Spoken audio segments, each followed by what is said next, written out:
ബൈക്കിൽ ചാരി 2 ദിവസം മുൻപ് നടന്ന കാര്യങ്ങളോർക്കെ ഇന്ദ്രൻ്റെ ചുണ്ടിൽ പുഞ്ചിരി വിരിഞ്ഞു. എന്താടി കണ്ടിട്ടൊരു മൈൻഡില്ലാതെ പോകുന്നത്? തന്നെ മൈൻഡ് ചെയ്യാൻ താൻ ആരാ? എൻ്റെ കുഞ്ഞമ്മയുടെ മോനോ? ഡി നീ നോക്കിക്കോ, നിന്നെ ഞാൻ വളച്ച് കുപ്പിയിലാക്കിയിരിക്കും. വളഞ്ഞത് തന്നെ. ഗുണ്ടായിസം കാണിച്ച് നടക്കുന്ന തന്നോടൊക്കെ ആർക്ക് പ്രേമം തോന്നാനാ? ഒരു ലോഡ് പുച്ഛം മുഖത്തു വരുത്തി അവൾ പറഞ്ഞു. വരുമല്ലോ, നല്ല സൗന്ദര്യവും അത്യാവശ്യം കൈക്കരുത്തുമുള്ള എന്നെ കണ്ടാൽ ഏത് പെണ്ണാ വീഴാതിരിക്കുക? ദേ ഈ നിൽക്കുന്ന നിന്റെ ഫ്രണ്ടിനോട് ചോദിക്കുക, അന്നത്തെ എൻ്റെ പെർഫോമൻസ് കണ്ട് ആരാധന തോന്നിയില്ലേ എന്ന്. ഞാൻ ആദ്യം നോക്കിയപ്പോൾ തല ചൊറിഞ്ഞുകൊണ്ട് എന്നെ ഇളിച്ചു കാണിച്ചു. എനിക്കൊന്നും മനസ്സിലായില്ല. പെർഫോമൻസോ? ഞാൻ 2 പേരോടുമായി സംശയത്തോടെ ചോദിച്ചു. അതെ, ഞാൻ എനിക്കറിയാവുന്ന പണി നല്ലതായിട്ട് അവതരിപ്പിച്ചിട്ടുണ്ട്. അതിൻ്റെ ബാക്കിയാണ് ആ പോകുന്നത്. അല്പം ദൂരേക്കായി ചൂണ്ടിക്കൊണ്ട് അസുരൻ പറഞ്ഞു. ഞാൻ നോക്കിയപ്പോൾ ദീപക് സാർ ഞൊണ്ടി പോകുന്നു. അന്ന് ക്ലാസ്സിൽ വെച്ച് ദീപക് സാറിനെ പഞ്ഞിക്കിട്ടത് ഇങ്ങനെയായിരുന്നു. അന്ന് തല്ലിയവനെ കിട്ടിയിരുന്നെങ്കിൽ നീ എന്തോ കൊടുക്കുമെന്ന് പറഞ്ഞു. ഞാനത് ഇപ്പം എത്ര വട്ടം ചോദിച്ചു, എന്നിട്ടോ നിനക്കൊരു കൂസലില്ലല്ലോ. പെണ്ണുങ്ങളായ പറഞ്ഞു വാക്ക് പാലിക്കണം. ഇന്ന് ഞാനത് വാങ്ങിയിട്ടേ പോവും. ഒരു ചടപ്പുമില്ലാതെ എൻ്റെ അടുത്തേക്ക് വന്ന് അവൻ മുഖം അടുപ്പിച്ചു. ദേ ഇവിടെ തന്നാ മതി, കവളിൽ തൊട്ടുകൊണ്ട് അവൻ പറഞ്ഞു. അവൻ്റെ ശ്വാസം എൻ്റെ മുഖത്തേക്ക് പതിഞ്ഞതും എന്ത് ചെയ്യണമെന്നറിയാതെ ഞാൻ നിന്നു. എൻ്റെ കണ്ണുകൾ നിറഞ്ഞു തൂവാൻ തുടങ്ങി. അയ്യേ, പുലിക്കുട്ടി കരയുന്നോ? തൽക്കാലം നീ പൊക്കോ. അവൾ അവിടെ നിന്നും ഓടിപ്പോയി. നിന്നെ ഞാൻ എടുത്തോളാടി, അന്ന് എനിക്ക് മുതലും പലിശയും ചേർത്ത് തന്നാ മതി, അവൻ ഒരു കള്ളച്ചിരിയോടെ പറഞ്ഞു. ഇന്നു മുതൽ മാമൻ പറഞ്ഞതുപോലെ തല്ലും വഴക്കും ഒക്കെ ഒഴിവാക്കണമെന്ന് വിചാരിച്ചാണ് കോളേജിൽ ചെന്നത്. കോളേജിൽ വന്നപ്പോൾ തന്നെ കണി കാണുന്നത് നമ്മുടെ നീലിക്കുട്ടിയെയാണ്. നെറ്റിയിലെ മുറിവൊക്കെ മാറിയിട്ടുണ്ട്. എങ്കിലും ആളുടെ മുഖത്ത് എന്തോ ഒരു തെളിച്ചക്കുറവുണ്ട്. എന്തായാലും ഞാൻ വന്നിട്ടുണ്ട് എന്ന് അവളെ അറിയിക്കാമെന്ന് കരുതിയാണ് അങ്ങോട്ടേക്ക് നടന്നത്. പോകുന്ന വഴിയാണ് ക്ലാസ് റൂമിൽ വെച്ച് ഒരു പെൺകുട്ടിയുടെ കരച്ചിൽ കേട്ടത്. ഒന്നുകൂടി ശ്രദ്ധിച്ചപ്പോൾ സാറുമുണ്ടായിരുന്നു. എന്തെങ്കിലും ചോദ്യം ചോദിച്ച് കിട്ടാഞ്ഞിട്ടാണെന്ന് കരുതി അധികം മൈൻഡ് ചെയ്തില്ല. പക്ഷേ ഒന്നുകൂടി ശ്രദ്ധിച്ചപ്പോഴാണ് ആ സാറിൻ്റെ ചോദ്യം കേട്ടത്. ഒരു അധ്യാപകൻ ഒരു സ്റ്റുഡൻറ്റിനോടും ചോദിക്കാൻ പാടില്ലാത്തത്. അവിടെ നിൽക്കുന്ന വിദ്യാർത്ഥികൾ ഒന്നും പ്രതികരിക്കുന്നില്ല. എനിക്ക് അയാളുടെ നിപ്പും ഭാവവും ഒന്നും പിടിച്ചില്ല. അതുകൊണ്ടാണ് അയാൾക്കിട്ട് 2 എണ്ണം പൊട്ടിച്ചത്. ഉമ്മ സമ്മാനമായി കിട്ടുമെന്ന് കേട്ടപ്പോൾ അവളെ ഒന്ന് വട്ടാക്കാൻ പോയതാണ്. പക്ഷേ അവൾ കണ്ണു നിറയ്ക്കുമെന്ന് കരുതിയില്ല. അവളുടെ കണ്ണു നിറഞ്ഞപ്പോൾ നെഞ്ചിലെവിടെയോ ഒരു പിടച്ചിൽ. ഇതെല്ലാം ഓർത്തുകൊണ്ട് നിൽക്കുമ്പോഴാണ് അരുണിൻ്റെ ഫോൺ വരുന്നത്. അവൻ പിന്നെ അവിടെ നിന്നും പോയി. അമ്മയ്ക്ക് എങ്ങനെയുണ്ടാതി? കുഴപ്പമില്ലടാ, ഉറക്കവാ, നാളെ പോകാം. നീ ഇന്ന് കോളേജിൽ പോകുന്നില്ലേ? പോകണം. എൻ്റെ ബലമായ സംശയം അവൻ്റെ കൽവിൽ കയറിയെന്ന് പറയുന്ന പെണ്ണ് നീയാണോ എന്ന് ആദ്യ പറഞ്ഞു. തുടങ്ങിയവൾ. പിന്നെ കണ്ണി കണ്ടാൽ എന്നെ വഴക്ക് പറയുന്ന ആ അസറിന് എന്നോട് പ്രേമം. ഒന്ന് പോയേടി. എൻ്റെ ഒരു വീക്ഷണക്കോണിൽ വെച്ച് നോക്കുമ്പോൾ ഇത് തന്നെയാവാനാണ് സാധ്യത. ഇനിയിപ്പോൾ അങ്ങനെയാണെങ്കിൽ തന്നെ എനിക്കൊന്നും വേണ്ട ആ മരങ്ങോടനെ. അതെന്താ അങ്ങനെ? ഞാനെങ്ങാനും ആയിരുന്നെ കണ്ണും പൂട്ടി സമ്മതിച്ചേനെ. നീയല്ലല്ലോ ഞാൻ. എൻ്റെ സങ്കല്പത്തിലെ ഭർത്താവ് ഇങ്ങനെയൊന്നുമല്ല. പിന്നെങ്ങനെയാ? ഷാറൂഖ് ഖാനെ പോലെ ഒരാളെയാണോ വേണ്ടത്? അവളുടെ പരിഹാസത്തോടെയുള്ള ചോദ്യം കേട്ട് ഞാൻ ദേഷ്യത്തോടെ അവിടെ നിന്ന് എഴുന്നേറ്റു. നീ പറ. കാര്യം പറയുമ്പോൾ ഒരുമാതിരി മനുഷ്യനെ കളിയാക്കരുത്. ഇല്ല, ഇനി ഞാനൊന്നും പറയുന്നില്ല. നീ പറ, നിന്റെ സങ്കല്പത്തിലെ ഭർത്താവ് എങ്ങനെയാ? ആകാംക്ഷയോടെയുള്ള അവളുടെ ചോദ്യം കേട്ട് ഞാനൊന്ന് ചിരിച്ചു. എഴുത്തുപുര വീട്ടിലെ പൂമുഖത്താണ് എൻ്റെ സങ്കല്പത്തിലെ ഭർത്താവ്. എഴുത്തുകാരൻ ഭർത്താവ്, ചന്ദനത്തിൻ്റെ മണമുള്ള ഭർത്താവ്, എണ്ണക്കറുപ്പിലെ കർപ്പൂരദീപം എനിക്ക് ശേഷം മാത്രം തൊഴാൻ നിൽക്കുന്ന ഭർത്താവ്, എൻ്റെ പരിഭവങ്ങളെ കൊഞ്ചിച്ച് ഇല്ലാതാക്കി ഒരിക്കലും മടുക്കാത്ത യൗവനമായി എന്നും ഉറക്കവേ എന്നെ അനുവാദമില്ലാതെ കെട്ടിപ്പിടിക്കുന്ന ഭർത്താവ്. ഹഹഹഹ, നീ എന്തിനു ചിരിക്കണേ? എൻ്റെ സങ്കല്പത്തിലെ ഭർത്താവ് ഇങ്ങനെയൊക്കെയാ. നോക്കിയിരുന്നു, ഇപ്പൊ കിട്ടും. എൻ്റെ നീലു, ഇതുപോലുള്ള ഭർത്താവിനെയൊക്കെ സിനിമയിലേക്ക് കിട്ടും. ജീവിതത്തിലൊന്നും നടക്കില്ല. പൊടി, ഇങ്ങനെ ഒരാളെ തന്നെ എനിക്ക് കിട്ടും. നീ നോക്കിക്കോ. എൻ്റെ ദേവി, ഞാൻ ചുമ്മാ തള്ളിയതാട്ടോ. എനിക്ക് അങ്ങനെ ഒരു സങ്കല്പവുമില്ല. ഇനി ഞാൻ ഇങ്ങനെയൊക്കെ പറഞ്ഞെന്ന് കരുതി എന്നെ കെട്ടാൻ ഒരു ചെക്കനെ അയക്കാതിരിക്കല്ലേ. നല്ല ശക്തിയുള്ള ദേവിയാ. അതുകൊണ്ട് മനസ്സിൽ നന്നായി പ്രാർത്ഥിച്ചിട്ട് അവൾ ഇറങ്ങാൻ തുടങ്ങി. എന്നാൽ ശരിയടി, അമ്മയോട് പറഞ്ഞേര്, ഞാൻ ഇറങ്ങുക. അച്ഛൻ്റെ ഒരു ഫ്രണ്ടിനെ കാണാൻ അച്ഛനും വന്നിട്ടുണ്ട്. ഓക്കെ മോളെ, വിട്ടോ. കോളേജിലെ ഒരു ബുക്ക് മറന്നു പോയത് കൊണ്ട് പെട്ടെന്ന് തന്നെ വീട്ടിലേക്ക് ചെല്ലേണ്ടി വന്നു. വന്നു കയറിയത് തന്നെ നിമ്മി ചേച്ചിയും അമ്മയും തമ്മിലുള്ള വഴക്ക് കേട്ടിട്ടാണ്. ചേച്ചി ഹോസ്റ്റലിലായിരുന്നപ്പോൾ ഇങ്ങനെയൊരു പ്രശ്നമേ ഉണ്ടായിരുന്നില്ല. ഇതിപ്പോൾ മിക്കവാറും എൻ്റെ പേരും പറഞ്ഞുകൊണ്ടാവും ഈ വഴക്ക്. അമ്മേ, ഇവിടെ എന്താ പ്രശ്നം? ദാ ഇവളോട് തന്നെ ചോദിച്ചു നോക്ക്. കുടുംബത്തിന് മാനക്കേടുണ്ടാക്കാൻ ഓരോന്ന് ചെയ്തു വെച്ചേക്കുമല്ലേ. ഞാൻ ചെയ്തത് അത്ര വലിയ തെറ്റൊന്നുമല്ല. ഇവിടുത്തെ സ്വത്തുക്കളൊക്കെ എൻ്റെ പേരിൽ എഴുതി തന്നേക്ക്. ഞങ്ങൾ എങ്ങോട്ടാണെന്ന് വെച്ചാൽ പൊക്കോളാം. എനിക്ക് ജീവനുള്ള കാലത്തോളം ഞാൻ ഇതിന് സമ്മതിക്കില്ല. ഇവിടെ എന്താ നടക്കുന്നതെന്ന് എനിക്ക് അപ്പോഴും മനസ്സിലായില്ല. അമ്മേ, ഇവിടെ എന്താ പ്രശ്നം? എനിക്കൊന്നും മനസ്സിലാവുന്നില്ല. മോൾ പോയില്ലേ? പോയി അമ്മേ.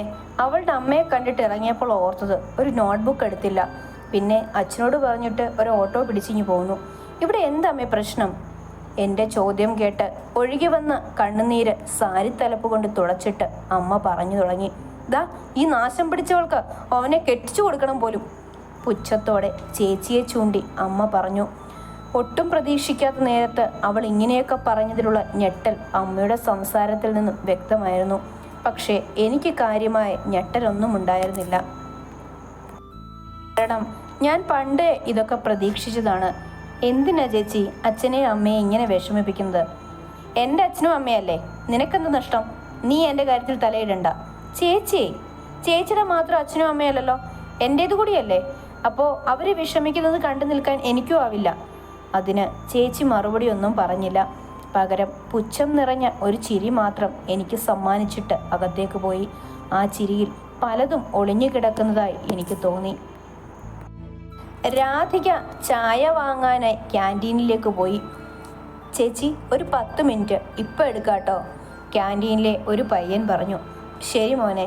രാധിക അവിടെ ബെഞ്ചിലിരുന്ന് 2 ആഴ്ച മുൻപുണ്ടായ സംഭവം ഓർത്തു. ഇപ്പൊ നായേ, നീ എന്താടി കരുതിയത്? എൻ്റെ കണ്ണു വെട്ടിച്ച് ഇവിടെ നിന്ന് കടക്കാമെന്നോ? മര്യാദയ്ക്ക് ഞാൻ പറയുന്നതനുസരിച്ച് കഴിഞ്ഞാൽ നിനക്ക് കൊള്ളാം. ഇല്ലെങ്കിൽ നിനക്കറിയാലോ എന്നെ. വിശ്വ, മതിയാക്ക. ഇനിയും തല്ലി അവൾ ചത്തുപോകും. ഇത് തന്നെ ഇവൾക്കൊന്ന് പറഞ്ഞു കൊടുത്തേക്ക്. ഈ മേലടത്ത് വിശ്വനാഥൻ ആരാണെന്ന്. ഉറഞ്ഞു തുള്ളിക്കൊണ്ട് വിശ്വനാഥൻ അവിടെ നിന്നും ഇറങ്ങിപ്പോയി. വിശ്വന്റെ ഉപദ്രവം കൊണ്ട് നന്നേ ക്ഷീണിച്ച രാധികയുടെ ശരീരത്തിലേക്ക് സുചിത്ര വേദനയോടെ നോക്കി. 20 വർഷങ്ങൾക്ക് മുൻപ് വിശ്വന്റെ കൂടെ മേലേടത്ത് തറവാട്ടിലേക്ക് കയറി വന്ന രാധികയുടെ രൂപം അവളുടെ മനസ്സിൽ തെളിഞ്ഞു. മെല്ലിച്ചതാണെങ്കിലും ശാലീനത വെളിവാക്കുന്ന ശരീരപ്രകൃതി, ഐശ്വര്യം തുളുമ്പുന്ന മുഖം. കാലത്തിനനുസരിച്ച് അതിനൊക്കെ മാറ്റം വന്നിരിക്കുന്നു. മുഖത്തിൻ്റെ ശാലീനത എവിടെയോ നഷ്ടപ്പെട്ടു. സ്ഥായീഭാവം വിഷാദമായി മാറി. ഇന്നും അവളുടെ കരഞ്ഞു കലങ്ങിയ കണ്ണുകൾക്ക് മാത്രം യാതൊരു മാറ്റവും സംഭവിച്ചില്ല. എന്തിനാ രാധികയെ നീ ഇങ്ങനെയൊക്കെ ചെയ്യാൻ പോയത്? നിനക്കറിയാവുന്നതല്ലേ വിശ്വന്റെ സ്വഭാവം? അടികൊണ്ട് വീർത്ത രാധികയുടെ കവിളിൽ ഐസ് കട്ട വെച്ചുകൊണ്ട് സുചിത്ര ചോദിച്ചു. പിന്നെ ഞാൻ എന്താ ചെയ്യേണ്ടത് ചേച്ചി? ഒരർത്ഥത്തിൽ രേണുകയുടെ ഇപ്പോഴത്തെ അവസ്ഥയ്ക്ക് ഞാൻ കൂടെ കാരണക്കാരിയല്ലേ? കാലം ഒരുപാട് കഴിഞ്ഞിട്ടും പണ്ടെങ്ങോ ചെയ്തു പോയ തെറ്റിനെ കുറിച്ചോർത്ത് വെന്തുരുകുകയാണ് ഞാൻ ഇപ്പോഴും. ക്യാൻറ്റീനിലെ പയ്യൻ വന്ന് വിളിക്കുമ്പോഴാണ് രാധിക ഓർമ്മകളിൽ നിന്നും ഉണർന്നത്. ദാ ചേച്ചി ചായ. ശരി മോനെ. ഇന്ദ്രന്റെ വീട്ടിലെ അവസ്ഥയും മറിച്ചായിരുന്നില്ല. കട്ടിലിൽ കിടന്നുകൊണ്ട് അവൻ അന്നത്തെ സംഭവങ്ങൾ ഓർത്തു. ഇന്ദ്രൻ കോളേജ് വിട്ട് വീട്ടിലേക്ക് വരുമ്പോഴാണ് അപ്രതീക്ഷിതമായി പ്രകാശന്റെ കോൾ വരുന്നത്. ഹലോ എന്താ മാമ?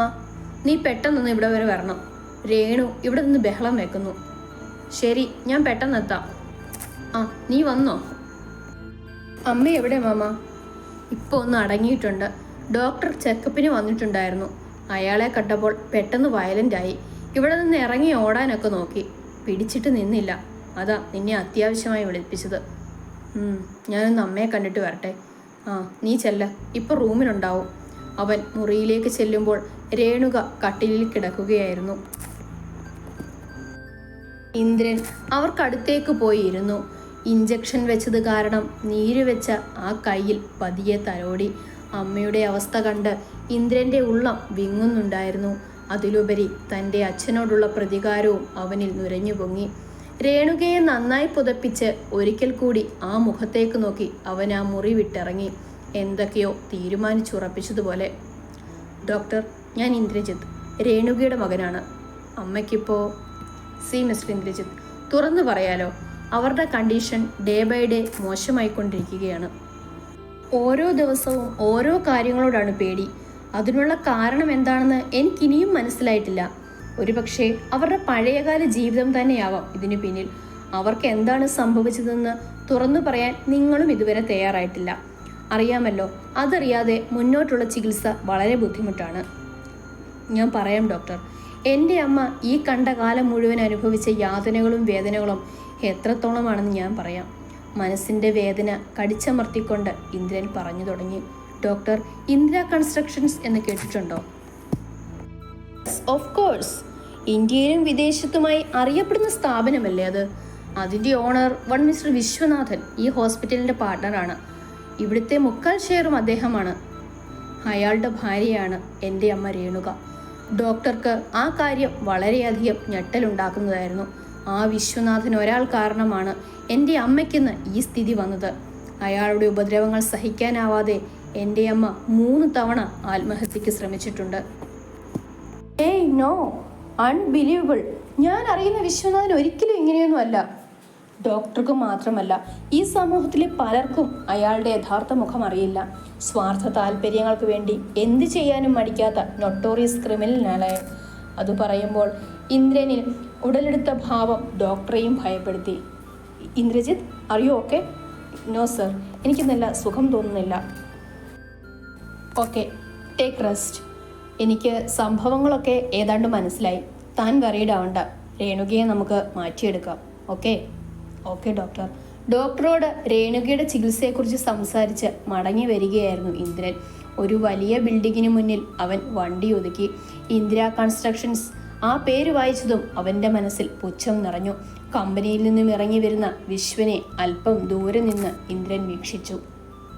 നിർത്തിയിട്ടിരുന്ന കാറിൽ തനിയെ കയറിപ്പോകുന്ന വിശ്വനെ കണ്ടതോടെ ഇന്ദ്രൻ്റെ മുഖത്ത് ഒരു പുഞ്ചിരി വിരിഞ്ഞു.